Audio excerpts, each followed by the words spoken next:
అంతర్జాతీయ స్థాయిలో మన విశాఖకు మరోసారి పేరు రాబోతోందని ప్రధాని నరేంద్ర మోదీ హాజరు కానున్న యోగాంధ్ర కార్యక్రమానికి వాహనాల పార్కింగ్ కోసం మీ భూములు ఇస్తే కార్యక్రమం అనంతరం మరల ఇచ్చేస్తామని నమ్మబలికిన అధికారుల మాటలు కోటలు దాటి ఏకంగా ఆ స్థలాన్ని తమ ఆధీనంలోకి తీసుకునే వరకు వచ్చిన వైనం వేపగుంటలో చోటు చేసుకుంది. తమను మోసం చేసి భూములు లాక్కునే ప్రయత్నం చేస్తున్నారని ఆరోపిస్తూ బాధిత రైతులు ఈ రోజు ఆందోళనకు దిగారు.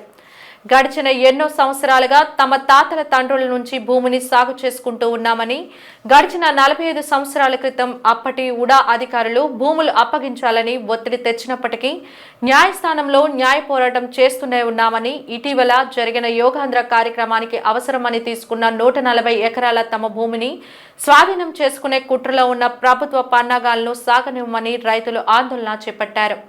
ఇప్పటికైనా స్థానిక ఎమ్మెల్యే పంచకర్ల రమేష్ బాబు అధికారులు స్పందించి తమకు న్యాయం చేయాలని కోరారు. డైరెక్ట్ మాట్లాడాలి, దానికి వాళ్ళకి మనకి ఒప్పందం కలిగింది అనుకోండి, అప్పుడు మనం వాళ్ళు మాట్లాడుకొని తేల్చుకొని అప్పుడు మిగతా వాళ్ళు ఎవరినైనా మనం ఎంటర్ చేసుకోవాలి.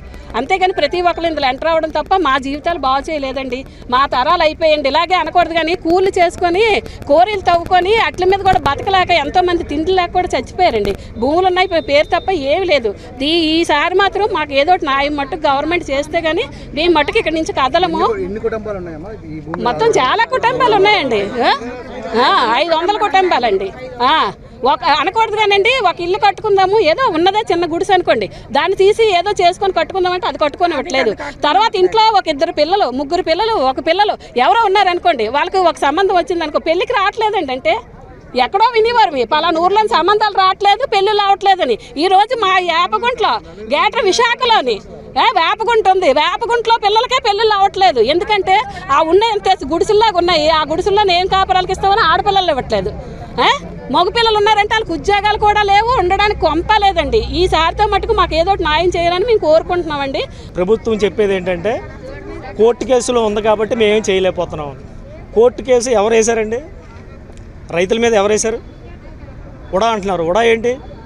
అది రాష్ట్ర ప్రభుత్వం కాదు. అది ఇప్పుడు కోర్టు కేసు ఉన్నప్పుడు ఏం చేయాలి? కోర్టు కేసులో ఒక లెక్క రాష్ట్ర ప్రభుత్వానికి, అసెంబ్లీలో చట్టం చేసి కోర్టు కేసు విత్డ్రా రావడం ఎంతసేపు?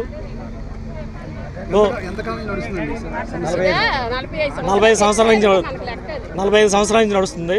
ఇప్పుడు నేను డిగ్రీ చదివాను, ఇప్పుడు వరకు నాకు ఉద్యోగం లేదు. రేపు మాపు రిటైర్మెంట్ దగ్గరికి వచ్చాను. ఇప్పుడు ఈ భూమి ఉందని ఒక ధైర్యం కూడా లేకుండా చేస్తున్నారు అన్నమాట. ఇలాగా ప్రవర్తించడం వల్ల రాష్ట్ర ప్రభుత్వం వారు ఆల్రెడీ మొన్న సీఎం గారు కూడా మొత్తం అందరికీ త్వరగా పరిష్కరించండి అని చెప్పేసి కింద వాళ్ళకి ఆయన చెప్పడం జరిగింది. వాళ్ళేమో కోర్టు కేసు ఉందని చెప్పేసి చెప్తున్నారు.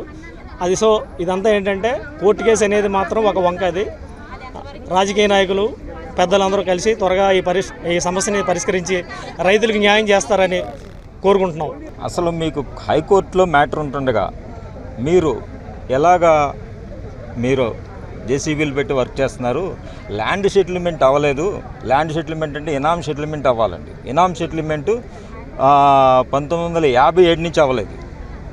ఈరోజు దాకా ఇనామ్ సెటిల్మెంట్ ప్రకారంగా రైతులకి 2 భాగం, దేవస్థానానికి 1 భాగం వాటా వస్తుందండి. సో ఆ సెటిల్మెంట్ చేయకుండా వాళ్ళు భూమి ఎక్విజేషన్ చేశారు. అది ఇల్లీగల్ అని మేము ఫైట్ చేస్తున్నాం. ఫైటింగ్ అవుతుంది ఆల్రెడీ. సో ప్రతి 2 నెలలకు ఒకసారి వాయిదా పడుతుంది. ప్రతి వాయిదాకి మేము అటెండ్ అవుతున్నాం. కోర్టు ఈరోజు వరకు ఉడాకి ఎటువంటి ప్రైమరీ ఆర్డర్స్ కూడా ఇవ్వలేదు. ఉడా ఏదైనా ఆర్డర్ ఇచ్చి మీరు చేసుకోండి అంటే చేసుకోవచ్చు. ఉడా వాళ్ళు వచ్చి అప్పుడు భూమి డిక్లరేషనే అవ్వలేదు. డిక్లరేషన్ ఆఫ్ టైటిల్ డీడే అవ్వకుండా మేము అవార్డు ఇచ్చాము. ఎప్పుడో 30 ఏళ్ళ కిందట అవార్డు పాస్ చేశారు. అవార్డు కూడా ఇల్లీగల్. గవర్నమెంట్ రికార్డ్స్లో కూడా ఆ అవార్డు చేసేటప్పుడు రైతులకి తెలియదు అనేది గవర్నమెంటే ఒప్పుకుంది. ఇవన్నీ మేము కోర్టులో వేస్తామండి. Already documents filed in the court. ఉడాకి పొసెషనే లేదు. పొసెషన్ ఉడా ఏమని అడుగుతుంది? కలెక్టర్ని అడుగుతుంది. 2011లో కూడా కలెక్టర్ని అడిగింది. 2015లో కూడా కలెక్టర్ని అడిగింది. ఏమని? మాకు పొసెషన్ ఇవ్వండి భూమి అని చెప్పి. బట్ కలెక్టర్ ఇవ్వట్లేదు పొసెషను. కలెక్టర్ ఇవ్వాల్సింది కలెక్టర్ ఇవ్వాలి పొసెషను.